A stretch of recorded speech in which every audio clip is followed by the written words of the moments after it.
Hello students, 100 KWS में आपका स्वागत है। प्रीवियस क्लास में हम बात कर रहे थे स्पेयर्स की क्वेश्चंस की, यानी गोले के क्वेश्चन की, और हमने बहुत सारे क्वेश्चन किए थे। अगर आपने वो वीडियोस नहीं देखी है ना पहले वाली, तो वो देखनी है ताकि सारे के सारे जो कॉन्सेप्ट है ना आपके वो क्लियर होते चलें और आप इजीली सारे क्वेश्चन को बना सको। तो देखो, पहले की तरह ही क्वेश्चन है, प्रीवियस वीडियो में भी कराया था। मैं इसको इतना सोल्व कराता हूँ कि वो आप उसके बाद फिर आप खुद कर सकते हो। देखो कैसे, कि गोले का समीकरण ज्ञात करो जो बिंदु से गुजरता है। Find equation of the sphere which passes through the points, ये पॉइंट्स दे रखे हैं, and whose centre lie on the line whose equation, और जिसका केंद्र रेखा से गुजरता है और रेखा की समीकरण दी हुई है। ठीक है, तो देखो इसको हम कैसे एक्सप्लेन करते हैं। सबसे पहले हम इक्वेशन ऑफ स्फीयर लिखते हैं। इक्वेशन ऑफ स्फीयर यानी क्या? गोले का समीकरण। क्या होता है हमारे पास गोले का समीकरण या इक्वेशन ऑफ स्फीयर? ये होता है x square plus y square plus z square plus 2ux plus 2vy plus 2wz plus d equals to 0, और इसे दे देते हैं हम इक्वेशन नंबर फर्स्ट। अब ये जिस जिस पॉइंट से पास हो रहा है, गुजर रहा है, वो गुजार देते हैं हम भाई। पहला किस पॉइंट से पास हो रहा है? ये 0, -2, -4 से पास हो रहा है। तो x की वैल्यू 0 रखोगे, 0 हो जाएगा। y की वैल्यू -2, तो ये हो जाएगा हमारे पास 4। z की वैल्यू -4, तो ये हो जाएगा 16। x की वैल्यू 0, y की वैल्यू -2 रखेंगे, -2 इंटू -2 ये बनेगा -4v बनेगा। z की वैल्यू हम -4 रखते हैं, -4 into 2 -8w plus d equals to 0। ऐसे ही सोल्व करोगे, और सोल्व करने पर ये जो इक्वेशन आएगी वो कितनी आएगी? 16 4 20 -4v -8w plus d equals to 0, और इसे दे देते हैं हम इक्वेशन नंबर सेकेंड। क्लियर है ये वाली बात? मैं ऐसे करवा रहा हूं कि आपको सारी की सारी चीज़ें एक बार बोर्ड पे ही दिखाई दे इजीली, इसलिए थोड़ा सा चीटी की तरह है ना। फिर किससे पास हो रहा है? ये देखो किससे गुजर रहा है? 2, -1, -1 से पास हो रहा है, गुजर रहा है। तो आप क्या करो, इसमें x की वैल्यू 2 रखो तो कितना हो जाएगा? 4 हो जाएगा। y की वैल्यू -1 रखो तो कितना होगा? 1 ही होगा। z की वैल्यू -1 रखो तो स्क्वायर -1 होगा। x की वैल्यू 2 रखो, 2 इंटू 2 ये बनेगा हमारे पास 4u। y की वैल्यू माइनस रखो तो ये बनेगा -2v। z की वैल्यू माइनस रखेंगे, -2w plus d equals to 0। Solve करते हैं। 4 5 6 plus 4u -2v -2w plus d equals to 0, और ये हो जाएगी इक्वेशन नंबर 3। क्लियर है ये वाली बात? बिल्कुल क्लियर है सर, आप बताओ। और हो नहीं, ऐसा हो नहीं सकता। क्लियर है? 4u -2v -2w बन जाएगा। अब आगे क्या कह रहा है? केंद्र रेखा से गुजरता है जिसका समीकरण ये है। Whose centre lie on the line whose equation. Centre क्या होता है हमारे पास? सेंटर या केंद्र क्या होता है हमारे पास? हम जानते हैं स्फीयर का सेंटर या केंद्र होता है -u -v और -w होता है। जब ये इक्वेशन, ये समीकरण लेते हैं, जनरल फॉर्म व्यापक समीकरण, तो ये 2 इक्वेशन है, ये 2 समीकरण है भाई साहब, 2 2 2। तो यहाँ पर क्या करना है आपको? वैल्यू रखनी है। पहले y की जगह क्या रखते हैं? -v, तो यहाँ -v रखोगे तो क्या बनेगा? -5v बनेगा। ठीक है। z की वैल्यू क्या है? -w, तो ये बनेगा -2w equals to 0। Equation number कितनी हो जाएगी हमारे पास? 4 हो जाएगी। ये थर्ड इक्वेशन है हमारे पास। ठीक है, माइनस इसमें से दोनों में से कॉमन लेकर हम प्लस भी बना सकते हैं, कॉमन लेके कैंसिल हो जाएगा, तो 5v plus 2w equals to 0 भी लिख सकते हैं, इक्वेशन नंबर 4 हो जाएगी। क्लियर है। अब लास्ट एक और बोल रहा है, ये भी दे रखा है 2x minus 3y equals to 0। ये 2 लाइन के इक्वेशन है, 2 रेखा के समीकरण है, ये एक नहीं है ये। तो इसको भी गुजारो दूसरे वाले को, कितना है 2x की जगह माइनस यू, तो ये क्या बनेगा माइनस 2u बन जाएगा। और y की वैल्यू कितनी है, y की वैल्यू कितनी है माइनस भी रखोगे तो ये बनेगा 3v इक्वल्स टू 0 और इक्वेशन नंबर कितनी बन जाएगी 5 बन जाएगी।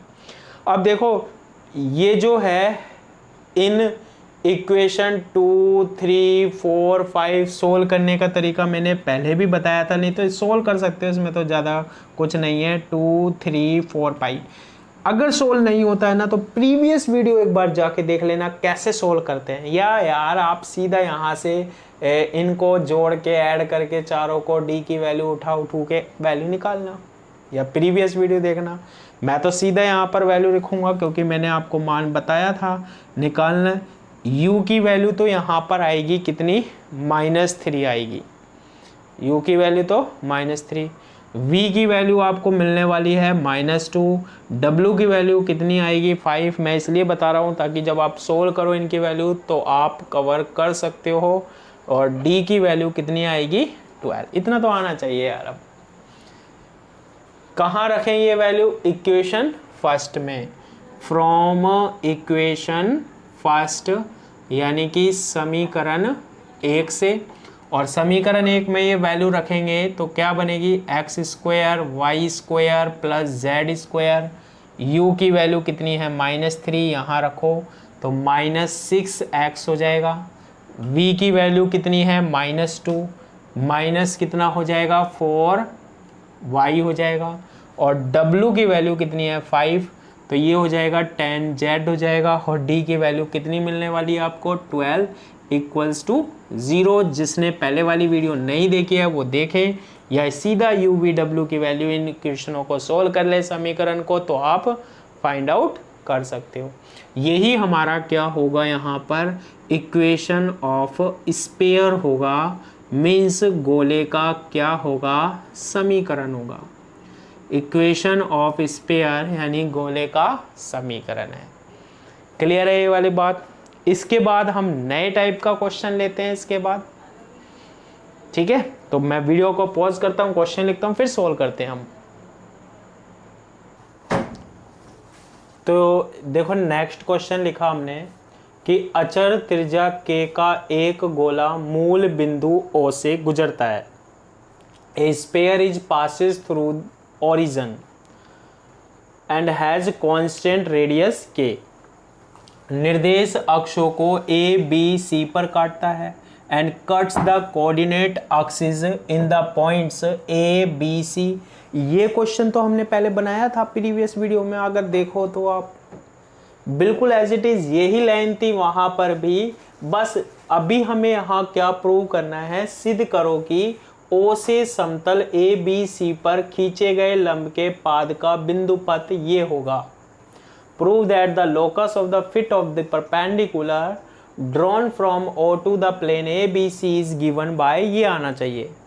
लेकिन ये जो ऊपर वाली लाइन है ना, ये हम कर चुके हैं। आप पहले वाली अगर आपने वीडियोस ध्यान से देखी हो तो उसमें हमने ये बनाया था क्वेश्चन। देखो फिर बताता हूँ मैं कि हमारे पास जो स्पेयर है, जो गोला है, ठीक है, उसकी जो रेडियस है हमारे पास, जो त्रिज्या है वो कितनी दे रखी है यहाँ पर k है, जो क्या है कांस्टेंट है भैया, नियत है, ठीक है, अचर है। ये जो गोला है स्पेयर है वो कहाँ से पास हो रहा है, मूल बिंदु O से, यानी कि किधर से गुजर रहा है 0,0,0 से, और ये ए बी सी पर काटता है। याद करो मैंने ऐसा डायग्राम बनाया था। ये हमारे पास क्या होता है एक्स एक्सिस, वाई एक्सिस और जेड एक्सिस।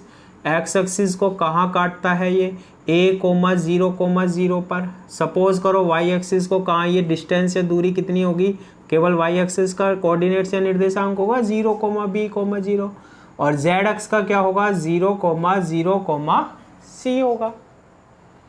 ठीक है, ये हमारे पास पॉइंट हमने A, ये B और ये C, ये हमारे पास क्या बनता है, एक प्लेन ट्राइंगल बनता है, समतल बनता है, त्रिभुज बनता है। ये हम कर चुके हैं। अच्छा, तो एक पॉइंट तो ये हो गया 0, 0, 0। दूसरा कौन सा होता है A, 0, 0। फिर तीसरा कौन सा होता है 0, b, 0 और फोर्थ क्या होता है 0, 0, c। याद करो, इन पॉइंटों से पास होने वाले, गुजरने वाले गोले का समीकरण मैंने आपको बताया था। स्पेयर का मैंने इक्वेशन सोल्व करना बताया था पूरा, तो ये बार बार सोल्व नहीं करेंगे, बहुत बार आएगा काम में।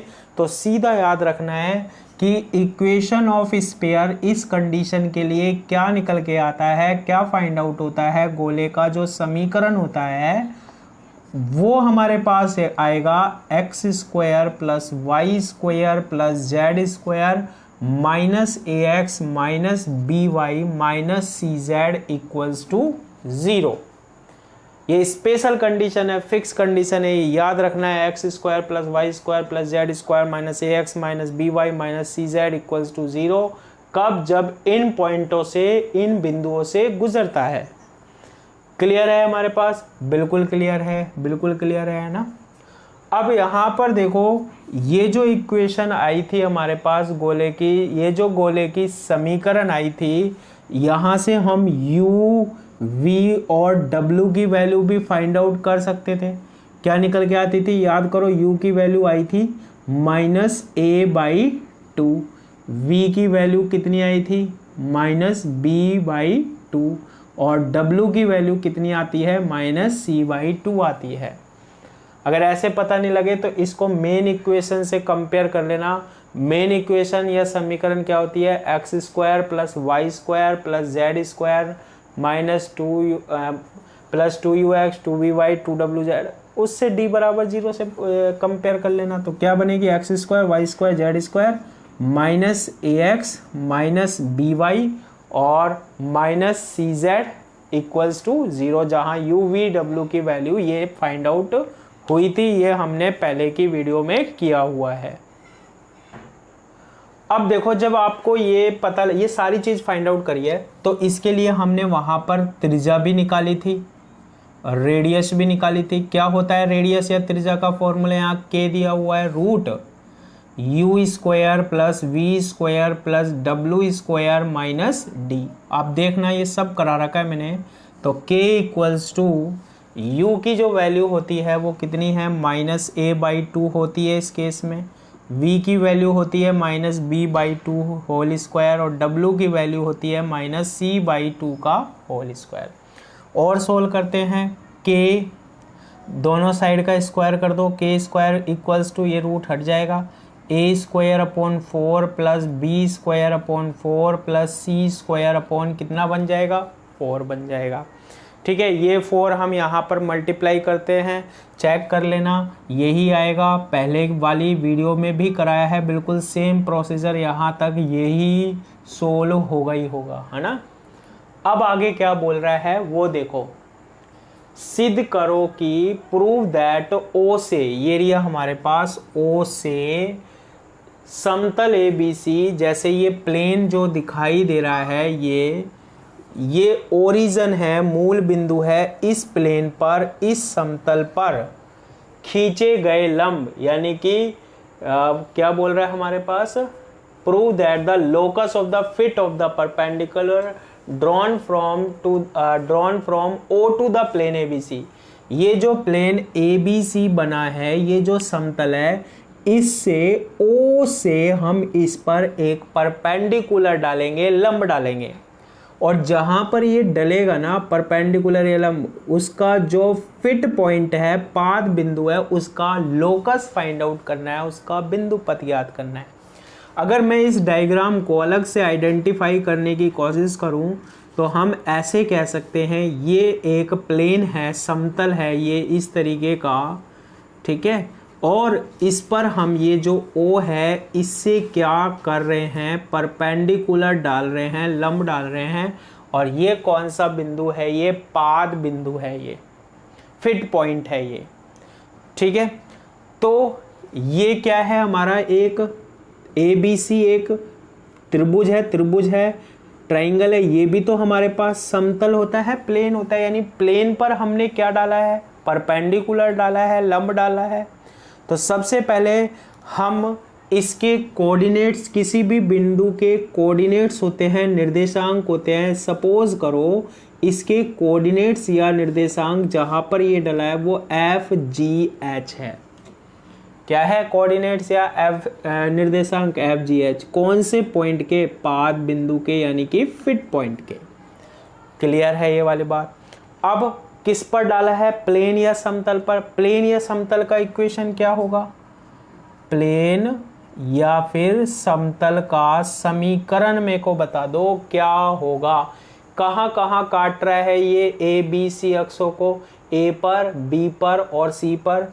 जब ABC पर कट कर रहा है, काट रहा है, उस कंडीशन में इक्वेशन होता है x/a plus y/b plus z/c equals to 1। Intersect वाला, अंतःखंड वाला, ये प्लेन का इक्वेशन है, समीकरण है। ABC प्लेन या समतल ABC पर कट कर रहा है, काट रहा है, तो उसका equation x/a plus y/b plus z/ क्या हो जाएगा, c हो जाएगा। बिल्कुल क्लियर है ये सब में। अब यहाँ पर देखना, इतना होने के बाद इसे हम इक्वेशन नंबर चलो सेकंड दे देते हैं।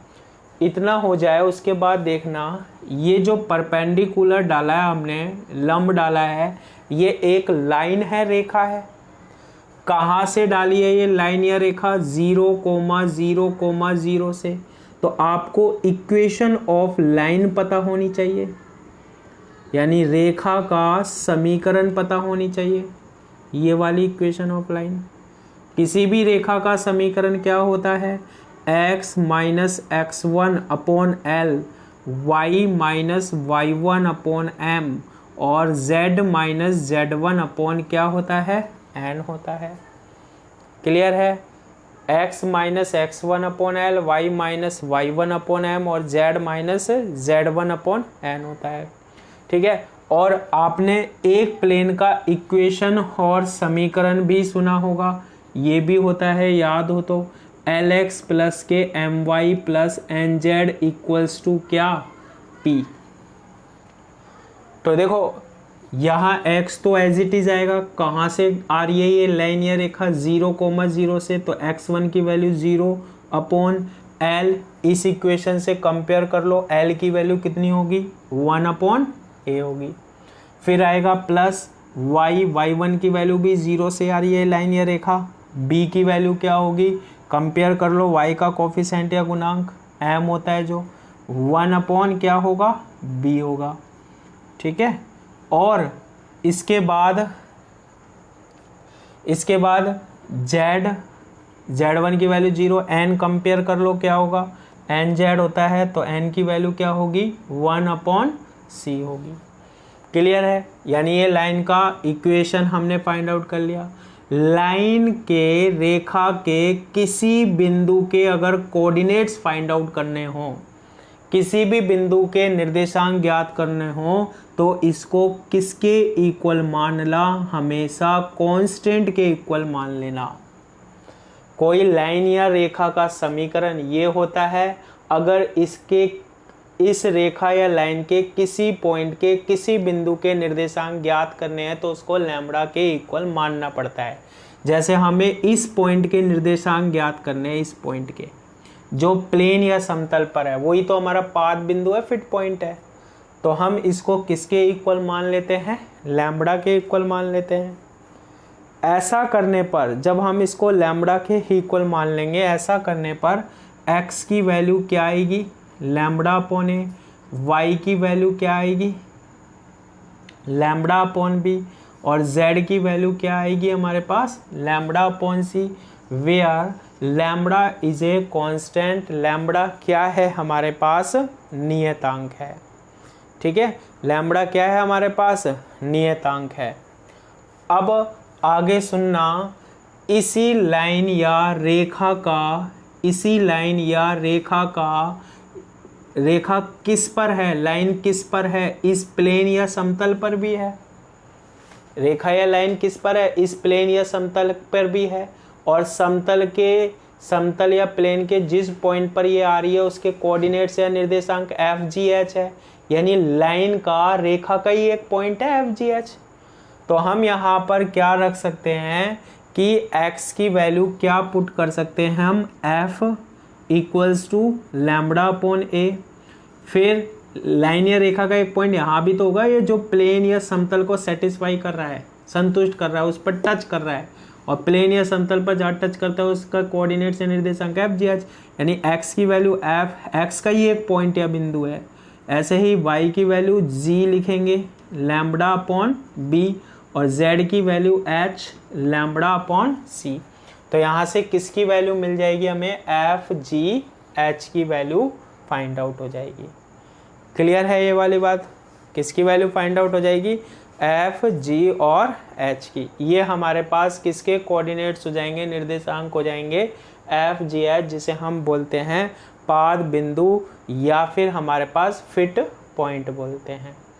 ठीक है, प्लेन का इक्वेशन क्या है हमारे पास, प्लेन या समतल, इसका इक्वेशन देखो x upon a plus y upon b plus z. ये प्लेन का भी एक बिंदु है, एक पॉइंट है, लाइन का तो था ही था, प्लेन या समतल का भी एक बिंदु क्या है, एफ जी एच, यानी x की वैल्यू इसमें भी पुट कर सकते हैं हम f अपॉन ए, y की वैल्यू हम पुट कर सकते हैं g अपॉन बी, और z की वैल्यू पुट कर सकते हैं h upon C equals to क्या आ जाएगा हमारे पास, 1 आ जाएगा। यहाँ से हम f की वैल्यू यहाँ पर रखें, f इक्वल्स टू क्या होता है, f अपॉन ए, यहाँ से हम a की वैल्यू रखते हैं, देखो क्या बनेगा, f अपॉन a की वैल्यू क्या होगी, यहाँ से रखोगे तो a आएगा a लैम्बडा अपॉन f आएगा, प्लस g अपॉन b की वैल्यू पुट करेंगे तो हमारे पास लैम्बडा अपॉन g आएगा, h अपॉन c की वैल्यू पुट करेंगे तो lambda upon h equals to 1 आ जाएगा। ठीक है, ये f कहाँ चला जाएगा ऊपर, तो ये बनेगा f square plus g square plus h square हो जाएगा, और ये लैम्बडा स्क्वायर हमारे पास कहाँ मल्टीप्लाई होगा, इधर मल्टीप्लाई होगा, इक्वल्स टू क्या हो जाएगा हमारे पास, लैम्बडा स्क्वायर, यानी f square plus g square plus h square की वैल्यू किसके बराबर आ जाएगी, लैम्बडा स्क्वायर के। इसको हम दे देते हैं इक्वेशन नंबर 3 दे देते हैं, कितनी आ जाएगी, इक्वेशन नंबर 3 आ जाएगी। अब हम वापस आते हैं, क्योंकि हमें प्रूव ये करना है इक्वेशन नंबर 1 पर, किससे, समीकरण 1 से, फ्रॉम इक्वेशन 1, और समीकरण 1 को देखो क्या है, 4k square equals to a square की वैल्यू लिखेंगे तो क्या आएगी, lambda square upon f square, b square की वैल्यू हम रखेंगे यहाँ से तो lambda square upon g square plus lambda square upon h square. तो 4k स्क्वायर की जो वैल्यू आएगी, लैम्बडा स्क्वायर कॉमन आएगा, 1 upon F square plus 1 upon G square plus 1 upon H square. 4k square equals to lambda square की value क्या है, देखो ये है F square plus G square plus H square है, और ये हम ऊपर ले जाएं तो f की पावर -2 बनेगी, g की पावर -2 और h की पावर -2 बनेगी। अब यहाँ पर हम लोकस निकालते हैं, यानी बिंदु पथ निकालते हैं, तो याद रखना F G H X Y Z का ही एक पॉइंट या बिंदु होता है। तो हम यहाँ पर क्या करेंगे, 4k स्क्वायर f की वैल्यू x स्क्वायर, g की value y square plus z square into x की पावर -2 प्लस y की पावर -2 और z की पावर -2। देखो यही आ रहा है हमारे पास, 4k² किसके इक्वल आना चाहिए, इसके इक्वल आना चाहिए। आया हुआ क्वेश्चन है, यूनिवर्सिटी में रिपीट भी होता है बार बार, तो अच्छे से इसको याद रखना है।